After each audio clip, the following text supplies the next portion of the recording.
તો નૌકાર મંત્ર તો આવડે તમને બધાને.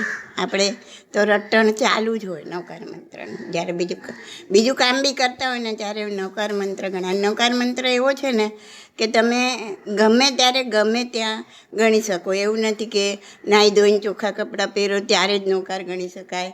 નૌકાર એવો મંત્ર છે ને કે એમાં કોઈ સ્પેશિયલ કોઈને વંદન, કોઈ વ્યક્તિગત વંદન નથી કોઈને. કે નમો મહાવીરમ કે નમો પાર્શ્વનાથમ એવું કોઈના નામ દઈને કોઈને સ્પેશિયલ નથી. નમો અરિહંતાનમ એટલે જેટલા પણ હરિહંત ભગવાન અત્યારે થયા, પહેલાં થઈ ગયા, હવે થશે, બધાને નમસ્કાર આવી ગયો. બરાબર? એવી રીતના બધા જ સિદ્ધ ભગવંતોને નમસ્કાર આવી ગયો. એટલે આ એક શું કહેવાય કે એકદમ વિશાળ આની ભાવના છે. એટલે એ મંત્રને મહામંત્ર કીધો છે. બરાબર? તે મંત્રમાં જેમાં મહામંત્ર છે એમ આ દુનિયામાં, આ વિશ્વમાં સૌથી વધારે ઐશ્વર્ય કહો, સૌથી વધારે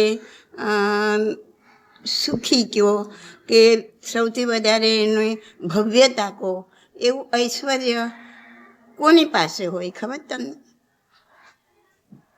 આ દુનિયામાં સૌથી વધારે ઐશ્વર્યવાળું કોણ? ખ્યાલ છે? હોવું તો સિદ્ધ ભગવાન જોઈએ, કેમ કે મોક્ષમાં સૌથી વધારે સુખ હોય. મોક્ષમાં એ ચાલી ગયા, બરાબર. અહીંયા આ પૃથ્વી પર અત્યારે જે હયાત હોય એમાં સૌથી વધારે જેને ઐશ્વર્ય છે એ અરિહંત ભગવાન કહેવાય. આ દુનિયામાં અરિહંત ભગવાનને જેટલું ઐશ્વર્ય છે એટલું કોઈને નથી, કોઈ પણ નહીં, કોઈ જીવને નહીં. ખ્યાલ આવ્યો? કેમ? કેવી રીતે? હા, તો અરિહંત ભગવાનને જ્યારે જન્મે છે ને ત્યાં એ તીર્થંકર કહેવાય અરિહંત ભગવાન. તો એના આ જન્મ જે તીર્થંકરનો હોય એનો આગલો જન્મ ને એનો આગલો જન્મ, એટલે છેલ્લેથી ત્રીજા ભાવમાં. મતલબ ખાલી જે તીર્થંકર નામકરમાં બાંધ્યું હોય એને જ અરિહંત ભગવાન કહેવાય? ના, બધા નહીં. બધા કેવળ જ્ઞાની ખાલી કેવળ જ્ઞાની કહેવાય. નિર્વાણ પામીને બધા સિદ્ધ. પછી ખાલી કેવળ જ્ઞાની હોય કે તીર્થંકર હોય, નિર્વાણ પામે એટલે બધા જ સિદ્ધ ક્ષેત્રમાં સિદ્ધ ભગવાન. અત્યારે મહાવીર સામે જ્યારે વિચારતા હતા ત્યારે તીર્થંકર, અત્યારે સિદ્ધ ભગવાન. એમનું સ્થાન અત્યારે સિદ્ધ ભગવાનમાં થઈ ગયું. તો આપણા ભરત ક્ષેત્રમાં 24 તીર્થંકર, ઉત્સર્પિણીમાં 24 અવસર્પિણીમાં. બરાબર? કાલે આરા સમજાયા હતા ને, 1 થી 6 આરા, જેમાં ઉતરતું આવે. બરાબર? એ અવસર્પિણી. અને હવે આ 6 આરો પૂરો થશે એટલે પહેલો આરો તે ઉપરથી ચડિયાતું આવશે. તો આ ઉત્સર્પિણી, આ અવસર્પિણી, ઓલી ઉત્સર્પિણી. બરાબર? તો દરેક ઉત્સર્પિણી અને અવસર્પિણીમાં 24 તીર્થંકરો થાય જ અહીંયા કને. અને જેવ ભરત ક્ષેત્રમાં એવું જ ઐરાવત ક્ષેત્રમાં. પાછા ભરત ક્ષેત્ર 5 છે, ઐરાવત ક્ષેત્ર પણ 5 છે. તો એક ભરત ક્ષેત્રમાં જેવું હોય એવું 5 ભરત ક્ષેત્રમાં, અને એવું જ 5 ઐરાવત ક્ષેત્રમાં. અને મહાવિદ્ય ક્ષેત્ર એવું છે કે જ્યાં કાયમ માટે તીર્થંકર હોય અને કાયમ માટે ત્યાં ચોથો આરો જ હોય. અને ઓછામાં ઓછા 20 તીર્થંકર તો હોય જ. પછી ક્યારેક 20થી વધારે હોય. અને ઉત્કૃષ્ટતા એટલે વધુમાં વધુ 160 મહાવિદ્ય ક્ષેત્રમાં હોય. 160 તીર્થંકર વિચરતા મહાવિદ્ય ક્ષેત્રમાં હોય. કાયમ ચોથો આરો હોય. અને ચોથા આરામાં તીર્થંકર અહીંયા બી ચોથા આરામાં જ થાય. એટલે અહીંયા જે અવસર્પિણીનો ચોથો આરો છે એવો જ ચોથો આરો ત્યાં કાયમ માટે વર્તે. આપણને એમ થાય કે આપણે મહાવિદ્ય ક્ષેત્રમાં જન્મ થઈ જાય તો આપણો બેડો પાર થઈ જાય, પણ એવું નથી. આપણે એવું માનતા હોય મારો મહાવિદ્ય ક્ષેત્રમાં જન્મ થાય, ભાઈ મહાવિદ્ય ક્ષેત્રમાં ઉત્કૃષ્ટમાં ઉત્કૃષ્ટ તીર્થંકર જેવા જીવ છે, કેવળજ્ઞાની જેવા જીવ છે, અને નિષ્કૃષ્ટમાં નિષ્કૃષ્ટ પાપ કરનારા કસાઈ જેવા, એનાથી પણ વધારે પાપ કરનારા અને 7મી નરકમાં જવાવાળા જીવ પણ છે. તો આપણે ખાલી મહાવિદ્ય ક્ષેત્ર કરીએ, પણ મહાવિદ્ય ક્ષેત્રમાં આપણો જીવ ક્યાં અને કેવી રીતના શું ઉત્પન્ન થશે આપણને ક્યાં ખબર છે? આપણી ભાવના ખાલી મોક્ષ મેળવવું છે બસ. પછી એ મહાવિદ્ય ક્ષેત્રમાંથી આપે મળે, આપણા જે ભવિતવ્યતામાં જે લખ્યું હશે એ થશે. આપણું ભરત ક્ષેત્રમાંથી છે, આપણું ઐરાવત ક્ષેત્રમાંથી છે, કે આપણો મહાવિદ્ય ક્ષેત્રમાંથી છે. આટલા જ ક્ષેત્ર છે કે જ્યાંથી મોક્ષ થઈ શકે. તો એ કુદરત પર છોડી દેવાનું, એ માંગ નહીં કરવાનું. ખાલી મનની ભાવના એટલી કે મારે હવે આ બધા જંજાળથી છૂટવું છે, હું સંસાર ભ્રમણથી થાકી ગયો છું અને મને હવે મોક્ષથી ઓછું કાંઈ ન ખપે. બરાબર? તે શું સવાલ કીધું? મેં આમ બીજા વાત પર ચડી ગઈ. તે એમ કે કેવી રીતે તીર્થંકર ભગવંતો નું હાઈએસ્ટ ઐશ્વર્ય કેવી રીતના? તો તીર્થંકર ભગવંતી 24 તીર્થંકર જે જન્મે છે એ અને મહાવિદ્ય ક્ષેત્રના જે છે. હવે તમને ખાલી એક કહી દો, આપણે આ વાત પછી કરીએ. મેં તમને કીધું તો એ પ્રમાણે વધુમાં વધુ 3 ક્ષેત્રમાં થઈને એક સાથે કેટલા તીર્થંકર હોય વિચારતા? વધુમાં વધુ કેટલા હોઈ શકે? 160 પ્લસ 48. 160 પ્લસ 48. 48. નહીં મતલબ એક સાથે? હા, 162. ના, કેમ કે અહીંયા એક ભરત ક્ષેત્ર એક નથી, પણ એક સાથે થોડી બધા હોય. અહીંયા જે હોય ને 5 ભરત ક્ષેત્રમાં 5 તીર્થંકર હોય, એવું 5 ઐરાવત ક્ષેત્રમાં 5 હોય. તો અને મતલબ 5 મહાવિદ્ય ક્ષેત્રમાં મળીને 160. મહાવિદ્ય ક્ષેત્ર બધા મળીને આખું મહાવિદ્ય ક્ષેત્ર 180. હજી ભૂલ થાય છે. 170. 170. ઉત્કૃષ્ટા 170 વિચરતા તીર્થંકર. અજીતનાથ દાદા હતા ને જ્યારે અહીંયા પહેલા ને બીજા ભગવાન, ત્યારે 170 તીર્થંકર હતા. ખ્યાલ આવ્યો ને? તો આ બીજી બધી અહીંની સંપત્તિ એ તો લગભગ તીર્થંકર તો બધા રાજાના દીકરા જ હોય, પણ એમને 34 અતિશય હોય છે. તે પૂછ્યું ને કેમ એ લોકોનો ઐશ્વર્ય સૌથી વધારે? એમને 34 અતિશય હોય. 34 અતિશય, એમાં 4 અતિશય તો જન્મથી જ હોય. જે તીર્થંકર અતિશય સમજાવું, 34 અતિશય સમજાવી દઉં એટલે ખ્યાલ આવે કે શું ભગવાનને શું લઈને આવે છે. ભગવાન કેવા ઉત્કૃષ્ટ પુણ્યનો બંધ હોય ત્યારે તીર્થંકર નામકર્મ બંધાય. અતિશય એટલે એ વિશેષતા એમાં. તો આપણે સ્વાધ્યાયમાં બી એમાં સ્તવનમાં આવે છે 4 અતિશય મૂળથી 19 દેવના કીધ, કર્મ ખપ્યાથી 11, 34 એમ અતિશય. મૂળથી 4 એટલે જન્મથી 4 અતિશય હોય. બરાબર? તો 4 અતિશયમાં આપણે જોઈએ કે એમનું શરીર અનંત રૂપમાં, એટલે એમના જેવું રૂપ કોઈનું ના હોય. સુગંધમય શરીર, સુગંધિત હોય, રોગ રહિત હોય. રહિત એટલે નહીં, સહિત એટલે સાથે. રોગ ના હોય, પરસેવા રહિત, પરસેવો ના હોય, અને મલ રહિત, મલ એટલે મેલ. એવું એમનું શરીર હોય. જન્મથી આવું શરીર હોય એટલે એને આ અતિશય કહેવાય કે આવું બીજા કોઈને ના હોય, તીર્થંકર સિવાય કોઈને ના હોય, એટલે એને અતિશય કહેવાય. હા, પછી એમનું રુધિર. રુધિર એટલે શું? રુધિર લોહીને આપણી ગુજરાતી ભાષા છે એમાં લોહીનું બીજું રુધિર કહેવાય, રક્ત કહેવાય.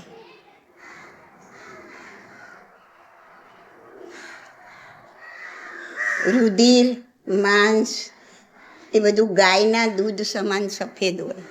આપણે બધાને જેમ લાલ લોહી હોય ને કે ભગવાને ડંખ માર્યો ચંડકોશિયા તો દૂધની ધારા, એમનું લોહી અને માંસ બધું સફેદ કલર, વ્હાઈટ, એટલું કરુણામય થઈ ગયું હોય ને તો એનો કલર પણ બદલાઈ જાય.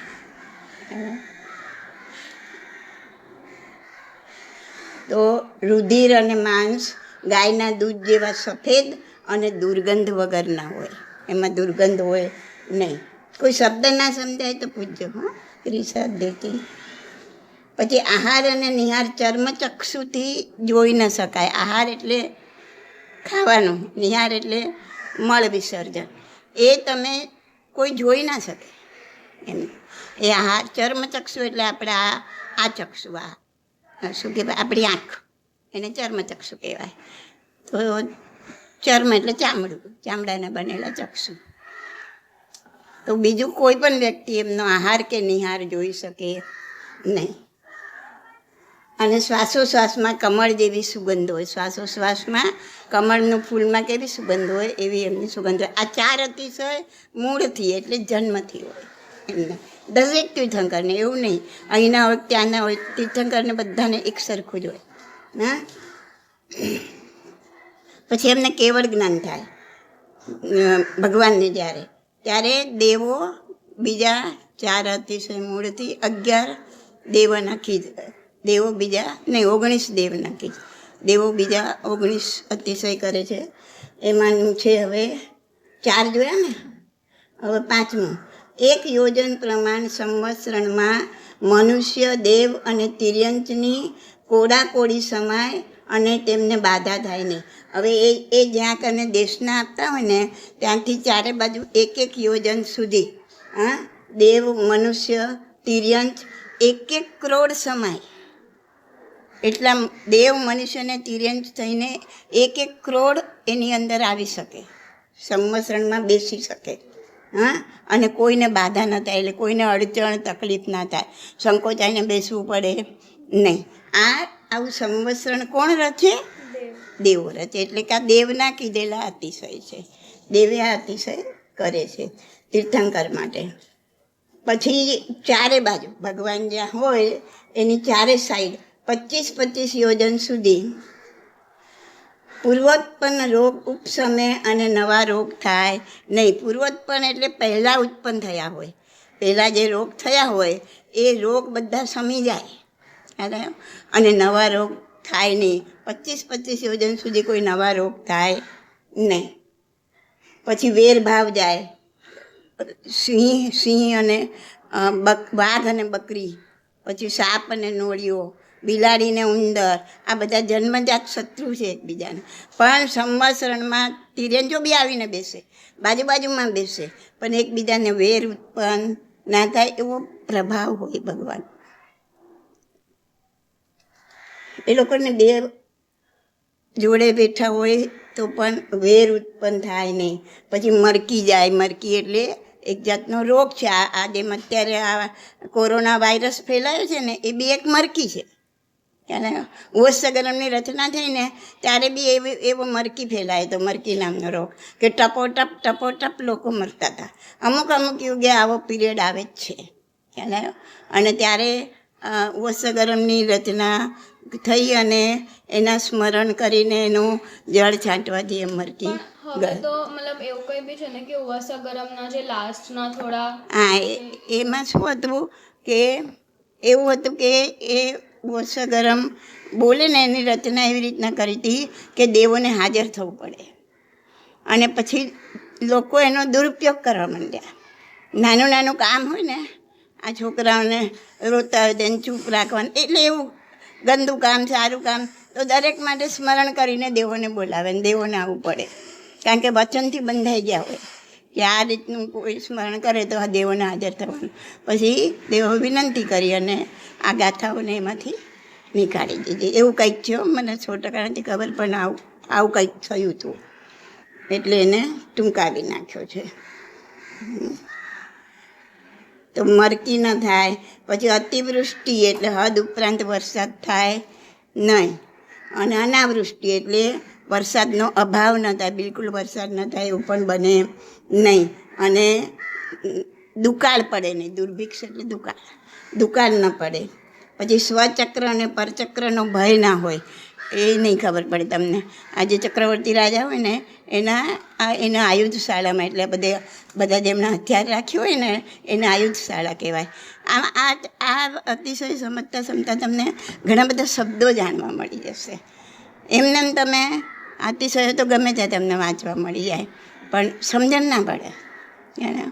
તો એના આયુધશાળામાં ચક્ર ઉત્પન્ન થાય, અને એ ચક્ર એવું હોય ને કે પછી એ જ્યારે વિશ્વ જીતવા નીકળે ને ત્યારે એ ચક્ર સેના પર નાખે તો સેના આખી છેદાઈ ભેદાઈ જાય અને એ પોતે જીતી જાય, ચક્રવર્તી રાજા થાય. અને કોઈક વખત ક્યાંક ખોટું થઈ ગયું, કોઈ ભૂલ થઈ ગઈ તો એ ચક્ર એને પોતાને બી મારી શકે. તો સ્વચક્ર અને પરચક્રનો ભય ના રહે. કોઈ બીજાનું ચક્ર બી એને મારી ન શકે, પરચક્ર, અને પોતાનું ચક્ર પણ એને મારી શકે નહીં. આ બધા અતિશય છે ભગવાનના. હવે ભગવાન જે બોલે દેશ ના આપે. હવે હમણાં મેં કીધું ને સંવત્સરણમાં તિર્યંચો બી આવે, દેવો પણ આવે, નારકો ના આવે, દેવો આવે, મનુષ્ય આવે, થઈ જાય બોલવામાં ભૂલ, બધે બિચારા આવી જ ના શકે. તો એ દરેક જણ પોતાની ભાષામાં સમજે. વાઘ બેઠો હોય ને તે પોતાની ભાષામાં સમજે કે ભગવાન શું બોલ્યા, ખ્યાલ આવે? હા, આપણે બેઠા હોય તો આપણે આપણી ભાષામાં સમજીએ, ખ્યાલ આવે છે ને? તો દરેક ભગવાનની વાણી એવી હોય કે જે પણ હોય બધા પોતાની ભાષામાં સમજે. એની વાણી 35 ગુણવાળી હોય, એનું હવે અત્યારે વર્ણન નહીં લઈએ. અને જે ભગવાનની વાણી હોય ને એ 1 યોજન સુધી બધાને એક સરખી સંભળાય, માઇકની જરૂર પડે નહીં. 1 યોજન સુધી વાણી બધાને એક સરખી સંભળાય. હા, અને જે ભામંડળ હોય, તમને ખબર ભગવાનની મૂર્તિઓની આજુબાજુ આવું ચક્ર બનાવેલું હોય એ એમનું ભામંડળ કહેવાય, આભા મંડળ કહેવાય. તો આપણા આત્માનું જે તેજસ શરીર છે, તે 5 શરીર સમજાયા હતા, એ જે આપણી આભા બહાર નીકળે, દરેકને પોતાની આભા મંડળ હોય. પણ ભગવાનનું આભા મંડળ એટલું બધું ઘનિષ્ઠ હોય કે સૂર્યથી 12 ગણા તેજવાળું હોય. સૂર્યનું તેજ તો ખબર છે, એનાથી 12 ગણા તેજવાળું એમનું ભામંડળ હોય. પછી આકાશમાં ધર્મચક્ર હોય. પછી 12 જોડી ચામર, 12 જોડી એટલે કેટલા થયા? શાબાશ, 24 ચામર વિંજાય. કોઈ વીંચતું ના હોય, એની જાતે વીંજાય. આ દેવનું કરેલું અતિશય છે, એટલે અદ્રશ્ય રીતના દેવ વીંચતા હોય તો ખબર નથી, પણ વિંજાય એટલે કે વીંજવા ના પડે, એની જાતે વીંજાય. પછી પાદપીઠ જ્યાં બેઠા હોય ને એને પાદપીઠ કહેવાય. સ્ફટિક રત્નનું ઉજ્જવળ સિંહાસન હોય. એ જે સિંહાસન હોય ને એ સ્ફટિક રત્નનું એકદમ સફેદ કલરનું ઉજ્જવળ હોય. પછી 3 છત્ર દરેક દિશાએ હોય, દરેક દિશામાં 3 છત્ર હોય એમને, એટલે 4 દિશામાં 3 છત્ર. એ રત્નમય ધર્મધ્વજ હોય, તેને ઇન્દ્રધ્વજ પણ કહેવાય. ધર્મધ્વજ રત્નમય હોય આખો. હવે તમે કીધું ને કે કેમ એમને આપણે એમ કહીએ કે એમનું ઐશ્વર્ય બહુ શું કહેવાય, બધાથી ઉત્કૃષ્ટ હોય. તો આવા બધા અતિશય કોને હોય? આખા વિશ્વમાં, દુનિયામાં કોઈને ના હોય, તીર્થંકર સિવાય. અહીંયા એક રત્ન માટે માણસો આખી જિંદગી ઘસી નાખે તોય ન મળે. તો ધર્મધ્વજ પણ રત્નમય હોય. પછી જ્યારે ચાલે ને ભગવાન, ત્યારે 9 સુવર્ણ કમળ પર ચાલે. સુવર્ણ એટલે સોનાનું, સુવર્ણ એટલે સોનું. તો સોનાના 9 કમળ પર, એટલે 2 પગ ઉપર મૂકે અને 7, હવે 9 કમળ પર ચાલે, બરાબર. હવે 2 પગ મૂકે એટલે 7 કમળ પાછળ હોય ને.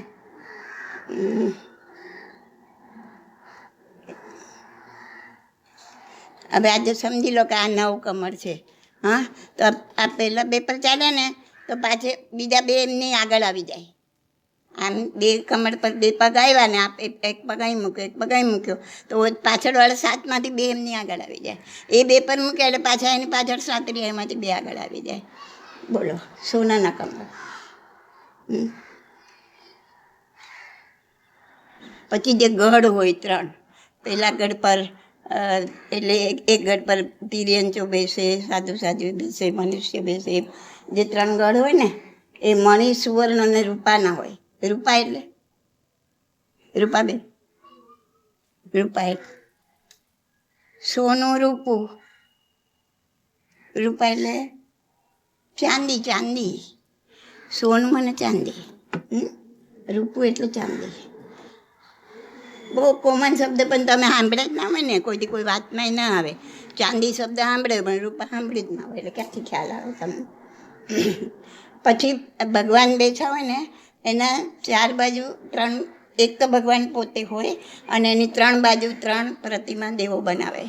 હા, એટલે 4 મુખેથી દેશના એટલે જે બાજુ જે બેઠા હોય એ બધાને એમ જ લાગે કે ભગવાન અમારી સામે છે અને બોલે છે. એટલે 4 મુખથી દેશના દેવ એમ દેખાય. હા, પૂર્વ દિશાએ ભગવાન બેસે. ભગવાન કઈ સાઈડ પર બેસે? પૂર્વ દિશા તરફ. પૂર્વ ખબર પડે છે? નથી ખબર પડતી. ઈષ્ટ. તો બોલવાનું ને ઈષ્ટ. અમને એવું સમજાય કે ના પાડે. અને બાકીની 3 દિશાએ એમના પ્રતિબિંબ બનાવે. વ્યંતરદેવ. વ્યંતરદેવો દેવો સમજાયા હતા ને તમને? એના પ્રતિબિંબ બનાવે. અને એ જે બેઠા ને અશોક વૃક્ષ હોય એમના શરીરથી 12 ગણું ઊંચું. પછી છત્ર, ઘંટ, પતાકા એનાથી યુક્ત આખું અશોકયુક્ત હોય. પછી કાંટા, આ બી સમજો, કાંટા હોય ને એ આમ કાંટો હોય ને એ આમ અધોમુખ થઈ જાય, આવી રીતના વળી જાય. એટલે કાંટા વાગે નહીં, એ અધોમુખ થઈ જાય. અધોમુખ થઈ જવું એટલે આમ વળી જવું, એનું મોઢું આમ ઉપર ના રહે, નીચું થઈ જાય. ખ્યાલ આવે છે ને? પછી ચાલતા હોય ને ભગવાન ત્યારે બધા વૃક્ષ એને નમીને પ્રણામ કરે. વૃક્ષો આપણે કે નમક ક્યાં, એને શું ખબર પડે છે? ના ખબર પડતી હોય કેવી રીતના નમે? આ ભગવાનને એનામાં બી જીવ છે. તો હવે જગદીશ ચંદ્ર બોઝે શોધ્યું ત્યારે બધાએ માન્યું. ભગવાને 2500 વર્ષ પહેલાં મહાવીર સ્વામી ભગવાને, એના 250 વર્ષ પહેલાં પાર્શનાથ ભગવાને બધાએ કીધું કે આ બધા એકેન્દ્રિય જીવો છે, એને હાનિ નહીં પહોંચાડો, એને તકલીફ નહીં કરો, એને એટલું જ સુખ દુઃખ થાય જેટલું આપણને થાય છે. એના પાંદડું તોડો. હવે તો મશીનો નીકળ્યા છે, એના પર ગ્રાફ આવે. કેમ આપણે ઓલું કાર્ડિયોગ્રામ કાઢે ત્યારે, હા, એવો ગ્રાફ તમે એને પ્રેમથી પંપાડો ને વૃક્ષને તો એ એકદમ આનંદિત હોય ને એવો ગ્રાફ આવે એના પર, મશીન પર. અને એના પાંદડા તોડો, મરોડો, ડાળી તોડો તો એકદમ દુઃખી થઈ ગયા હોય એવો ગ્રાફ આવે. તો એનામાં પણ એટલી જ લાગણી છે. આપણને આંખે નથી દેખાતું એટલે આપણે માનતા નથી, પણ આપણે ભગવાનની વાણીને નથી માનતા. ભગવાનની વાણીને માનીએ કે ભગવાને જે કીધું એ સાચું છે તો આપણે એને તકલીફ ના આપીએ, આપણે એને દુઃખ ના આપીએ, કોઈ જીવને દુઃખ ના આપીએ. દુઃખ આપો એટલે એની હિંસા થઈ. હિંસા એટલે શું? કંઈ તમે ઓલું છરીને તલવાર લઈને કાપો તો જ હિંસા છે? નહીં. સામેલા વ્યક્તિને આટલું પણ દુઃખ પહોંચે એવું તમારું વાણી, વર્તન જે બી હોય તો એ તમે એની હિંસા કરી કહેવાય. આ વ્યાખ્યા મગજમાં બેસાડી દેવાની. પછી ભગવાન ચાલે ત્યારે આકાશમાં દુંદુભી વાગે, વાજિંત્ર. પછી યોજન પ્રમાણ અનુકૂળ વાયુ હોય. 1 યોજન સુધી જે હવા હોય ને એ અનુકૂળ હોય, ગમે એવી હોય. બહુ જોરદાર પવન બી ના હોય, ગરમી પણ ના હોય. વાયુ કેવો રહે? 1 યોજન સુધી અનુકૂળ રહે. પછી મોર વગેરે બધા સારા પક્ષીઓ પ્રદક્ષિણા કરતા રહે ભગવાનને.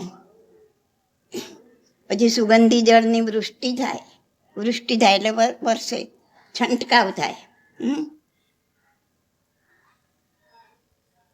પછી જળ કે સ્થળમાં એટલે પાણીના કે જમીન પર ઉત્પન્ન થયેલા 5 વર્ણ 5 કલરના ફૂલો, હા, એની પણ વૃષ્ટિ થાય અહીંયા ઢીંચણ સુધી. એ અચિત હોય, સચિત ના હોય. હા, દેવો જે પુષ્પની વૃષ્ટિ કરે ને, આપણે જે આ પુષ્પ ચડાવીએ ને એ બધા સચિત જીવવાળા હોય, આ બધા અચિત હોય. કારણ કે ભગવાન બી દીક્ષા લીધેલી છે, એમને બી સચિત ફૂલો ના હોય, અચિત ફૂલો જ હોય. પુષ્પની વૃષ્ટિ કરે એ બધા પુષ્પ અચિત, પણ આપણે સમજ્યા વગર ફૂલો તોડી તોડીને એના ઢગલા કરીએ છીએ. પછી કેસ, કેસ એટલે શું બોલો? શાબાશ.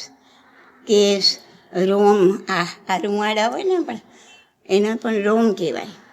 પછી દાઢી મૂછના વાળ અને નખ એમના સંયમ લે ને, દીક્ષા લે ને પછી વધે ને એવડા ને એવડા જેવું. એમને બ્યુટી પાર્લરમાં ના જવું પડે.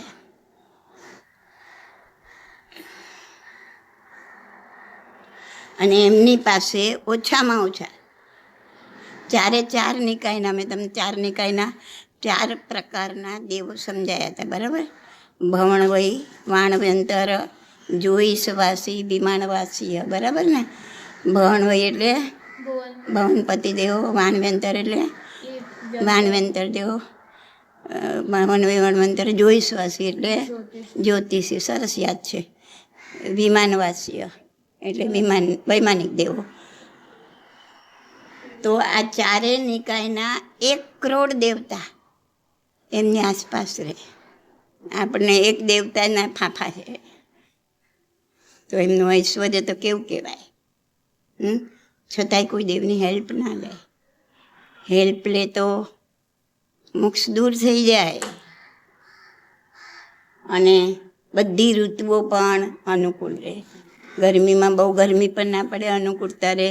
ઠંડીમાં બહુ ઠંડી ના પડે, બધી ઋતુઓ અનુકૂળ રહે. હા, તો આવા 34 અતિશયોથી શોભતા તીર્થંકર, એમનું ઐશ્વર્ય સૌથી મહાન છે, સૌથી ઉત્કૃષ્ટ છે.